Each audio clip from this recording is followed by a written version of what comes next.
Listen to my story about a man named Jed. A poor mountaineer, barely kept his family fed. And then one day he was shooting at some food, and up through the ground come a bubbling crude oil, that is, black gold, Texas tea. Well, the first thing you know, old Jed's a millionaire. The kinfolk said, Jed, move away from there. Said, California is the place you ought to be. So they loaded up the truck and they moved to Beverly Hills, that is, swimming pools, movie stars. The Beverly Hillbillies.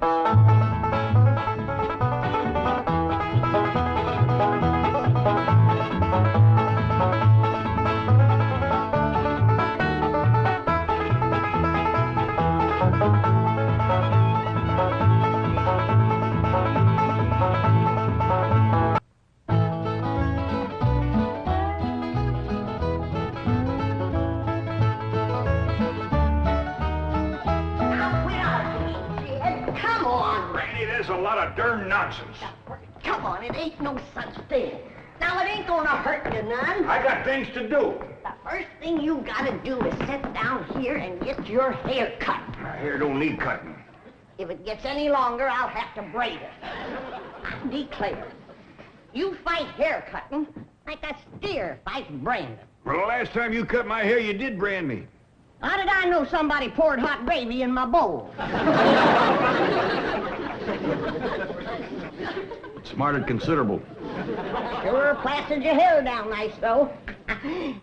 No, I might go to selling that stuff. Gravy? Sure made your hair look mighty sprucey. Yes, sir. You were slicker than a peeled onion. Smelled like one, too. Sir, I'd go to selling that stuff. I could put an ad in one of them catalogs. If you want the girls to stop and stare, put Granny's gravy on your hair. All right, Granny, come on. Let's get on with it. Hey, Uncle Jed, you're getting your hair cut. Thanks for telling me, Jethro. Oh, that's all right. Burnett, Jethro. What's going on? Is there going to be a wedding or something? I could be, the way that Sonny Drysdale is a sparking Elly May. Oh, he's with her right now, up by the cement pond. I better get right out there and keep eye on him. Now, you sit still and leave those young'uns alone. Can't you remember how it was when you was a boy? Yeah.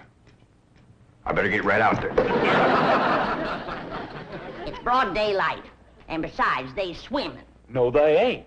He's a sitting on the bank, and he's a holding her hand. What an interesting hand you have. I see a man, a handsome Harvard man. Where? Right there on your heart line. Oh, that's just the wart I got from picking up toast. Ellie, you mustn't let horrid, slimy creatures touch you. Oh, heck, you ain't slimy, Sonny. Just a mite greasy from all that oil you smear on yourself. What a precious paradox you are. What a charming contradiction. You look pure Park Avenue and you speak pure Tobacco Road. That good? Good, it's fascinating. You're a challenge to me, you child of nature. You are the raw clay from which I will mold a perfect woman, worthy of a perfect man. Me. You know Shaw's Pygmalion? I don't even know Shaw, let alone his pig. Oh, you woodland sprite! You forest little bird. You are so refreshing after all those intellectual types of Vassar and Wellesley. You make me feel superior. That good? Good? It's divine.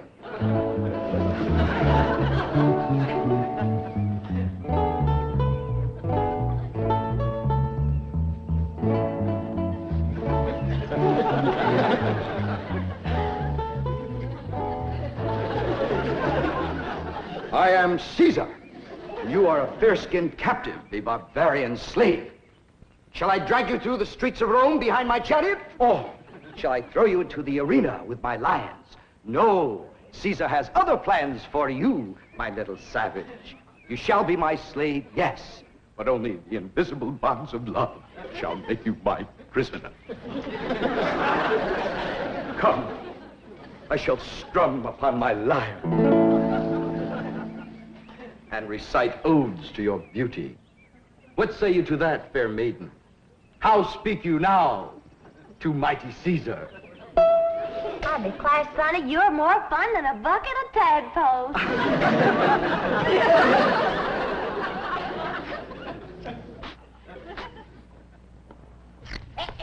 Sit still, I'm liable to lop off a ear. Well, doggone it, Granny, hurry up. I gotta get out there and keep an eye on Sonny and Ellie. You want me to go out and see what they's up to, Uncle Jed? Now, you just sit still, the both of you. I expect Ellie Mae to get a husband if you don't let the boy spark her. Well, Ellie ain't never been learned about such things. Jed, sparking is like breathing. You don't learn to do it. Somebody slaps you and you go at it. Boy slaps. Now, I declare you're wiggling worse than a worm in a bait bucket. You want your daughter to be an old maid? Of course not. Next year she'll be too old to get a husband. She's almost 18. Ain't that old? Sure is. She done waited too long, Uncle Jed. Why, no boy wants to marry up with a middle-aged woman. Ellie Mae can get herself a husband anytime she wants to. Why, she's the purtiest and... Now, don't get your old feathers riled up, you old rooster, you. Ellie Mae'll be all right if you just leave her alone. Well, I ain't sure Sonny Drysdale's good enough for her. He's considerable older than she is. Well, don't worry about that, Uncle Jed. His family lives a heap longer than most folks. Yeah? Yeah. Sonny told me that there's been a member of his family living in Boston since 1632. Well, that rascal's over 300 years old. He was a greening you. Yeah, you sure swallowed a whopper. No, ma'am. Sonny's honest. Why, he's so honest, he has to have somebody do his lying for him. Do his lying for him? Yes, sir.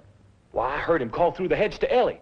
He says, I'm coming over to serenade you, and I'm gonna bring my liar. Veni, vidi, vici. The world lies conquered at my feet. And yet, I tremble at the nearness of this flaxen-haired barbarian. Could it be that the invincible Caesar is about to be vanquished? Not by the spears and arrows of the Gallic tribes, but by Cupid's dart? Yes, fair maiden, you have done what your fierce kinsman could not. You have brought mighty Caesar to his knees. Come, I will take you to my palace, and there compose odes to your beauty. See yon window. 'Tis the Emperor's suite. There I shall woo you. Mother! That's my room, and those are my binoculars. You're not supposed to spy on the Emperor. What are you trying to tell me, Sonny? Mumsy can see you, but she can't hear you.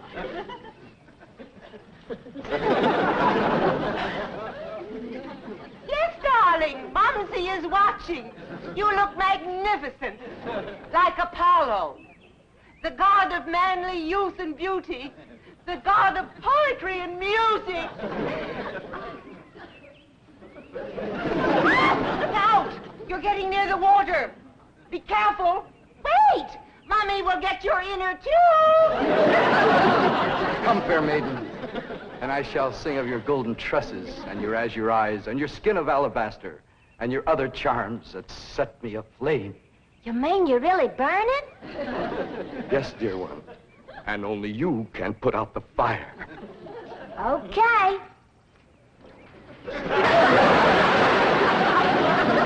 How's that, Sonny? You feel better now?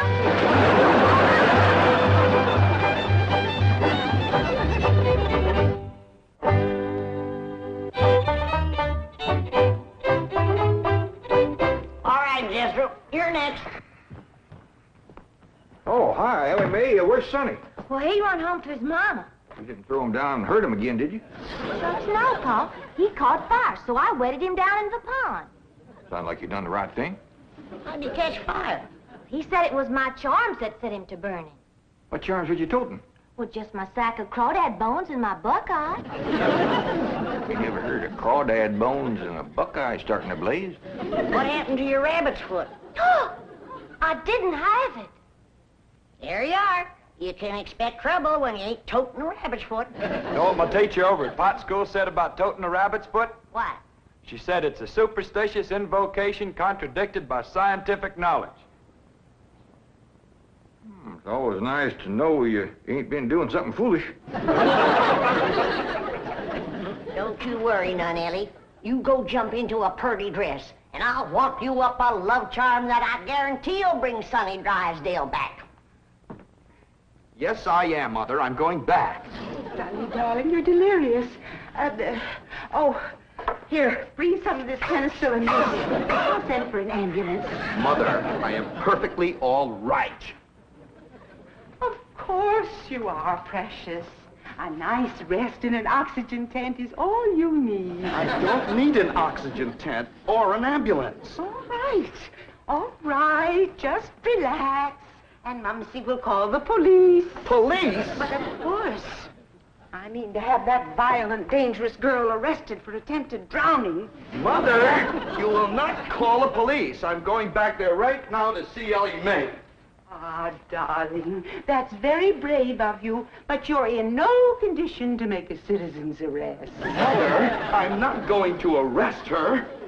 I want to help her, to work with her, to tutor her. What? She's like a wild, wonderful jungle cat, and I'm going to tame her. Sonny, you are delirious.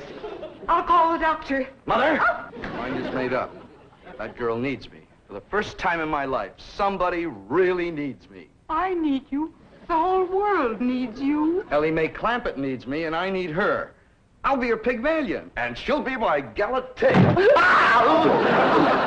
Sonny, you're not becoming emotionally involved with that creature.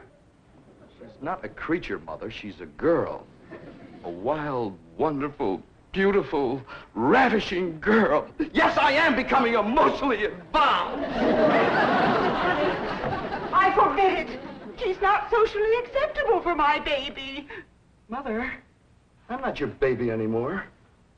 I'm a man in search of a woman.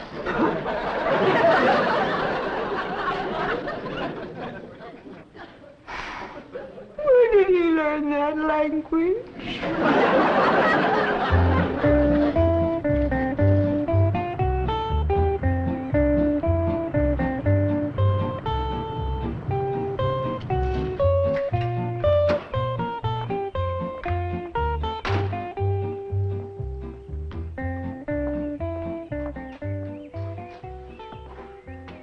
Hello, Duke. You noble veteran of the chase. Are you homesick for your forest paths and mountain trails? You look like a cashier waiting for the bank examiners to arrive.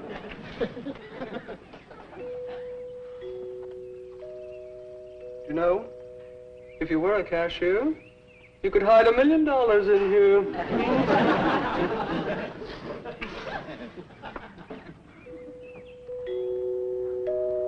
There goes that music again. Jethro, did you ever find out where that's coming from? No, sir, I didn't. Every time I went to looking for it, somebody always come to the door. This time I'm gonna find it for sure. You see?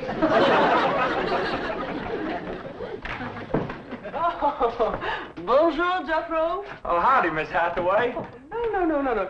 When I say bonjour, Jethro, you say bonjour, Mademoiselle Jane. Now say it. Bonjour, Mademoiselle Jane. Bonjour, Mademoiselle Jane. That's very good, except for the mwah sound. It must be soft. Mwah. Mwah. No. Watch my lips closely. Mwah. Try that. Mwah. Try it again. Mwah. That's closer. Try again. Mwah. Once more. Mwah. Close in on her, Jethro. Oh, Mr. Clampett, I was attempting to teach Jethro to articulate the Gallic diphthong. No matter what fancy name you call it, he ain't very good at it. He'll learn. But now to the purpose of my visit. Is Sonny Drysdale here? No, but he will be. Granny's out in the kitchen whomping up a love charm for Ellie to give to him. She said it'll bring him on the run. Mr. Clampett, I am reluctant to disillusion you about so-called love charms, but they are mere superstitious invocations and have been proved to be completely ineffective. Granny sets great store by him, too.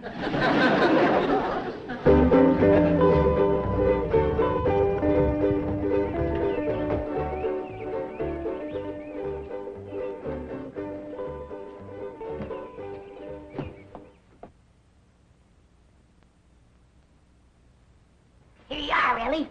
One guaranteed love charm. Guard it with your life. What's in it, Granny? Oh, I daresn't tell you. Leastways, not just yet. But I'll give you the secret before I go on to my reward like my granny done to me. I'll guard it too, Granny. Granny? Granny, Mr. Clampett tells me that you've conjured up some sort of love charm for Ellie Mae. Right here it is. It's made out of all secret stuff. That is ludicrous, irrational, sophomoric, and pure hokum. You didn't even guess one ingredient. No, Granny. Don't you come spying. I'm telling you for the good of the country. If the secret of this love charm ever got out, I shiver to think what might happen. I wouldn't want it on my conscience. Hear me now, mongrel. Neither sleep, nor snow, nor vicious beast shall keep me from the side of my beloved. Here I come, ready or not. So, you still think it won't work, huh? That is correct. All right, Ellie. Open up the pouch, Mike. Now, when I drop this starting powder in it, quick close it. Press it to your heart. And say, darling, darling, my true love, come a-swooping like a dove. Darling, darling, my true love, come a-swooping like a dove. This is Ellie! Ellie! I have flown to your side in spite of all danger. What fate, what power have I to thank for giving wings to my feet? That little old charm maker, me.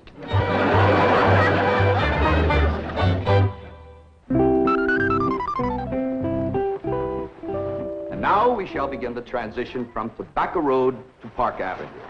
Now you watch me closely and I'll show you how to develop perfect posture and grace of movement. Ah, Kipling. Well, do you like Kipling? I don't know. I ain't never kippled.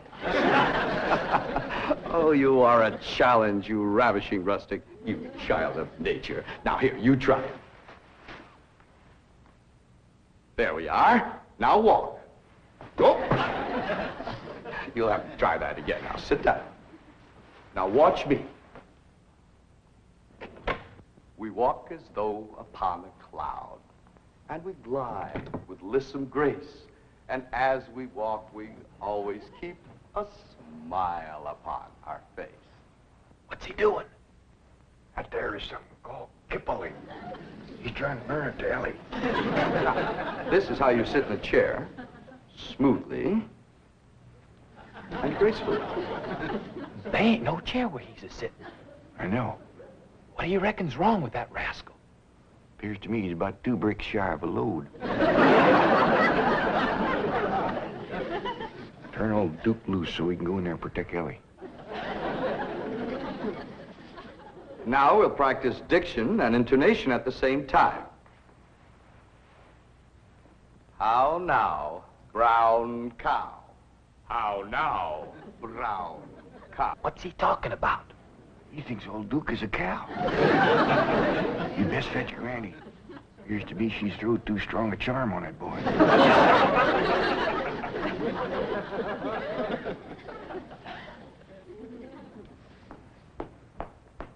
There you are. One guaranteed charmer.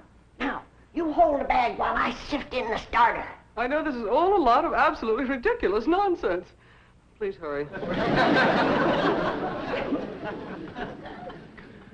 Darling, darling, my true love, come a-swooping like a dove. I better open this door before he busts it in. Miss Jane! Here he is. Granny's love charm is too strong. Don't fight it. It's bigger than both of us. Circled on me. Granny, come quick. love charm you throwed on Sonny Drysdale was too strong for him. Thank you, Granny. How now, brown cow? How now, brown cow? How now, brown cow? How now, brown cow? How's it going, Uncle Jed? Bad. Now he's got Ellie believing old Duke is a cow. Break the charm, Granny? I reckon so. I'll sprinkle him with some let-go powder. While you're at it, will you sprinkle some on Miss Jane? She's shutting off the blood to my arm. How now, brown cow? Secret powder, white as snow, make the charm of love let go.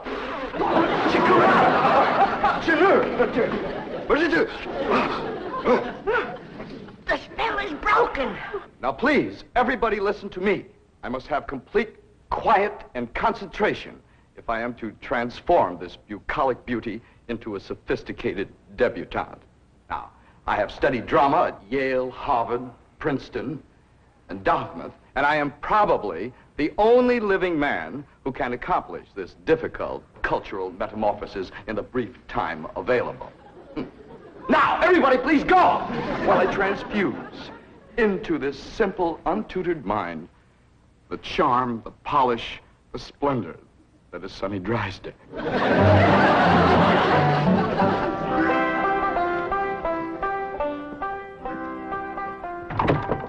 Dear?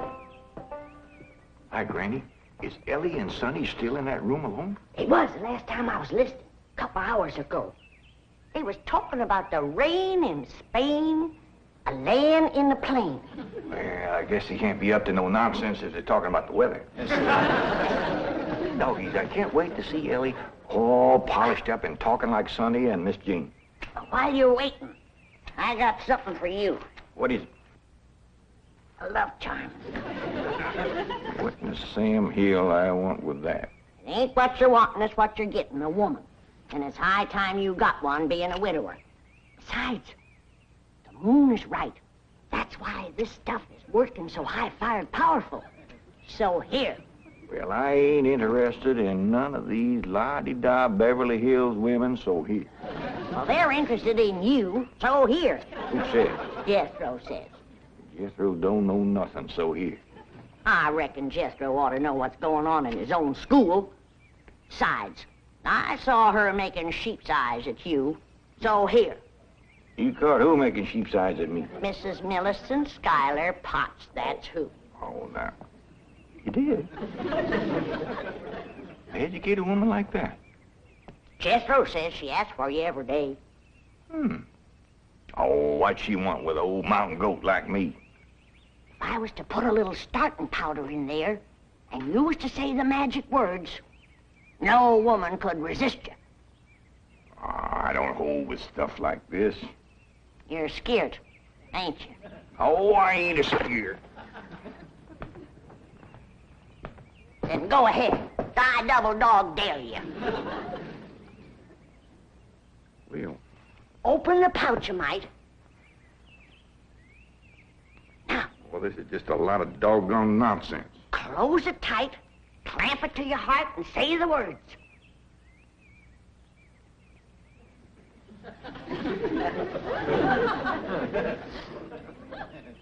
Darling, darling, my true love come a-swooping like a dove.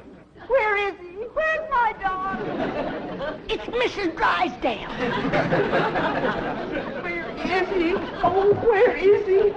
Oh, I tried to stay away, but I could not. He's mine, and no other woman shall have him. Drysdale, you're a married woman. Think of your husband. Control yourself. Care about my husband. I want my darling, and no one is going to keep me from him. I sure hate to have to do this, but... Sonny, where are you, Sonny? He's inside with Ellie Mae. Now, if you just calm yourself down, I'll go and get him.